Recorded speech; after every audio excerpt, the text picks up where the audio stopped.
जय जगन्नाथ ମୁଁ ସୁଦର୍ଶା ପଣ୍ଡା एडवोकेट पुरी रो आज श्रीक्षेत्र पुरी रो गोटे वार्ता नूतन वर्ष मु देवाक चाहूँगी प्रभु जगन्नाथ का आशीर्वाद रे श्रीक्षेत्र पुरी रे ये जो इलेक्ट्रोनिक्स मीडिया रो कार्यक्रम चली प्रत्येक कार्यक्रम मानकरे मु देखुची से मानकर सहयोग रहउची मीडिया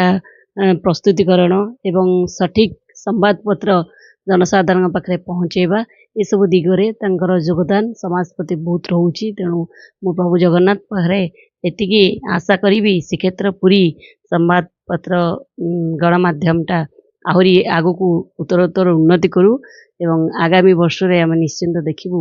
से समाज को जो जो सहयोग प्रकृत रे समाज रे लोक माने चाहूचंती जे मीडिया हमको यही सहयोग दो से सहयोग निश्चिंत से तांकर हाथ देबे एटा मोर प्रभु पाखे निवेदन एवं से अनुष्ठान को मध्य निवेदन से कार्यक्रम रे निश्चिंत भर्ती रुहंतु। बहुत बहुत धन्यवाद। जय जगन्नाथ।